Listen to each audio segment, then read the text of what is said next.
ಇವತ್ತು ಮೀಟಿಂಗು ಇಡೋ ವಿಷಯ ಏನಂದರೆ, ಈಗ ಮೊನ್ನೆ ಏನು 16/5/2026 ಅನಾನುಕೂಲವಾಗಿ ಏನೋ ನಾವು ಪದಾಧಿಕಾರಿಗಳು ಅಂತೇಳಿ ಬಂದಾರ, ಅವರು ಇಂಗ್ಲಿಗ್ಲಾಗಿ ಬಂದಾರ. ಯಾವುದೇ lorry owner general body meeting ನಡೆಯಿಲ್ಲ. ನಾನು ಪ್ರಧಾನ ಕಾರ್ಯದರ್ಶಿ ಇದ್ದೀನಿ, ನನಗೆ ಮಾಹಿತಿ ಇಲ್ಲ.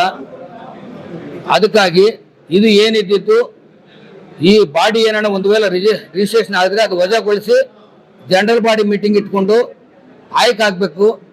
ಇವರು ಯಾರು ಈಗ ಅಧ್ಯಕ್ಷರಾಗ್ಯಾರ ಅವ್ರಿಗೆ ಸಭ್ಯತ್ವ ಇಲ್ಲ, ಅಂಥವ್ರಿಗೆ ಬಯಲ ಪ್ರಕಾರ ಅವರು ಅಧ್ಯಕ್ಷರಾಗಕ್ಕೆ ಅನರ್ಹರು. ಗೌರವಾಧ್ಯಕ್ಷರ ಮೇಲೆ ಕೇಸ್ ಐತೆ, ಅವರು ಕೂಡ ಅವ್ರನ್ನೂ ವಜಾಗೊಳಿಸ್ಬೇಕು. ಆಮೇಲೆ ಒಂದು ವೇಳೆ ಜನರಲ್ ಬಾಡಿ ಮೀಟಿಂಗಲ್ಲಿ ಹೆಚ್ಚಿನ ಜನ ನಾವು ಆಗ್ತೀವಿ ಅಧ್ಯಕ್ಷರು ಅಂತೇಳಿ ಹೇಳಿದ್ರೆ ನಾವು ಎಲೆಕ್ಷನ್ಗೆ ಹೋಗ್ಬೇಕಂತ ತೀರ್ಮಾನ ತಗೊಂಡ್ವಿ. ಇದ್ರ ಬಗ್ಗೆ ನಾವು ಲೀಗಲ್ ಫೈಟ್ ಮಾಡ್ತೀವಿ, ನ್ಯಾಯಾಲಯಕ್ಕೆ ಹೋಗ್ತೀವಿ. ಇವತ್ತು ಮೀಟಿಂಗು ಇದು ನಾವು ಪ್ರೆಸ್ ಮೀಟಿಂಗ್ ಇಟ್ಟ ಕಾರಣ ಏನಂದ್ರೆ, ಇವಾಗ ನಮ್ಮ ಅಸೋಸಿಯೇಷನ್ 9/75/76 ಅಂದ್ರೆ ಸುಮಾರು 50 ವರ್ಷ ಇತಿಹಾಸ ಇರೋ ಅಸೋಸಿಯೇಷನ್ ಇದು. ಆದ ಕಾರಣ ಮೊದಲು ಇವಾಗ ವೆಂಕಟರಾಮನ್ ಅವರಿದ್ರು, ಅದು 25-30 ವರ್ಷ ಆದರೂ ಅವರು ಕಂಟಿನ್ಯೂ ಆಗಿ ಅಸೋಸಿಯೇಷನ್ ಅಧ್ಯಕ್ಷರಾಗಿ ಮಾಡಿದ್ರು.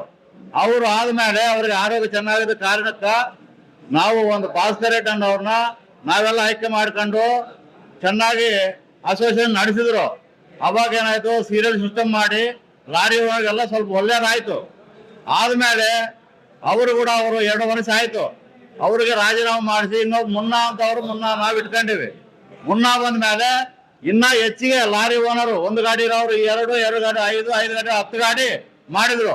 10 ಗಾಡಿ ಮಾಡಿದ ಮೇಲೆ ಅವರು ಸರಿಯಾಗಿ ಅಧ್ಯಕ್ಷ ಸ್ಥಾನ ಸರಿಯಾಗಿ ಮಾಡ್ತಾ ಇಲ್ಲ ಅಂತೇಳಿ ನಾವು ಚೇಂಬರ್ ಆಫ್ ಕಾಮರ್ಸ್ ಅವರು ಕೇಸ್ ಕೊಟ್ರು. ಆ ಕಂಪ್ಲೇಂಟ್ ಮೇಲೆ ಅವ್ರನ್ನ ವಜಾಗೊಳಿಸಿದ್ರು. ವಜಾಗೊಳಿಸಿದ ಮೇಲೆ ಅವ್ರು ರಾಜೀನಾಮೆ ಮಾಡಿದ ಮೇಲೆ ಮತ್ತೆ ಪೆದ್ದಣ್ಣ ಅಂತವ್ರು ಬಂದ್ರು. ಪೆದ್ದಣ್ಣ ಬಂದ ಮೇಲೆ ಈ ಅಸೋಸಿಯೇಷನ್ ಏನಾಯ್ತು ಅಂದ್ರೆ, ಅವ್ರು ಏನು ಸಣ್ಣ SC ಕಾಸ್ಟ್ ಅವ್ರ ಮೇಲೆ ಕೆಳಗೆ ಕುಂತ್ಕೋಬೇಕಂತ ಹೇಳಿ ಅಲಿಗೇಷನ್ ಮಾಡಿ ಯಾರ್ಯಾರು ಅಸೋಸಿಯೇಷನ್ ಬರೋದಿಲ್ಲ, ಅದು ಏನ್ ಮಾಡಕ್ಕೂ ಕೊಟ್ಟಿಲ್ಲ, ಮುಂದೆ ಅಸೋಸಿಯೇಷನ್ ಅಭಿವೃದ್ಧಿ ಮಾಡಕ್ ಕೊಟ್ಟಿಲ್ಲ.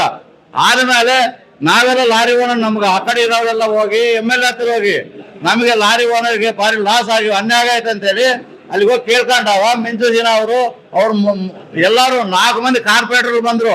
ಏನ್ ನಿಮ್ಗೆ ಅನ್ಯಾಯ ಆಗೈತೆ, ನಾವೆಲ್ಲ ಅನ್ಯಾಯ ಸರಿಪಡಿಸ್ತೀವಿ, ನಿಮ್ಗೆ ನ್ಯಾಯ ಕೊಡಿಸ್ತೀವಿ ಅಂತ ಹೇಳಿ ನಾವು ಬಂದು ಇವಾಗ ಅವ್ರು ಬಂದು 7 ತಿಂಗಳಾಗೈತೆ. ಅವರು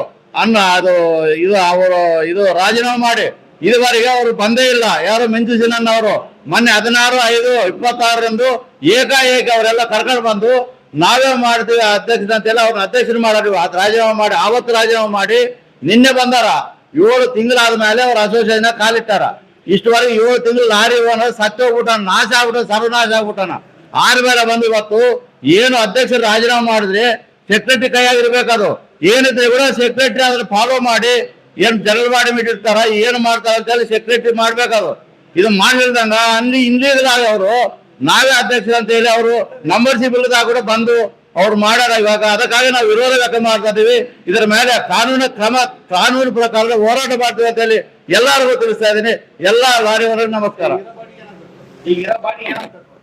ಇರಾಬಾಡಿ ಅವ್ರು ನಾವು ಕಾನೂನು ಪ್ರಕಾರ ಹೋರಾಟ ಮಾಡ್ತೀವಿ. DRC ಆಫೀಸ್ಗೆ ನಾವು ಲೆಟರ್ ಕೊಟ್ಟಿವಿ, ಅವರು ಅನಧಿಕೃತವಾಗಿ ಬಂದಾರ ಅಂತ ಹೇಳಿ. ಅವ್ರು DRC ಅವ್ರು ಏನ್ ಕ್ರಮ ತಗೊಂತಾರೋ ಅದಕ್ಕೆ ಆದ್ರೆ ಕೂಡ 21 ದಿವಸ ಟೈಮ್ ಇರ್ತೈತೆ ಅವ್ರಿಗೆ. ಅದು ಕಾನೂನು ಪ್ರಕಾರ ಮಾಡಾಕ ಅವ್ರು ಏನ್ ಮಾಡ್ತಾರೋ ಅದರ ಪ್ರಕಾರ ನಾವು ಮುಂದೆ ಸಾಗ್ತೀವಿ ಅಂತ ಹೇಳಿ ತಿಳಿಸ್ತಾ ಇದೀವಿ. ಬಳ್ಳಾರಿಯ ನಿರಂತರ ಸುದ್ದಿಗಾಗಿ ಬಳ್ಳಾರಿ ಬೆಳಗಾಯಿತು ಚಾನೆಲ್ನ ಸಬ್ಸ್ಕ್ರೈಬ್ ಮಾಡಿ ಹಾಗೂ ಬೆಲ್ ಐಕಾನ್ ಒತ್ತಿ.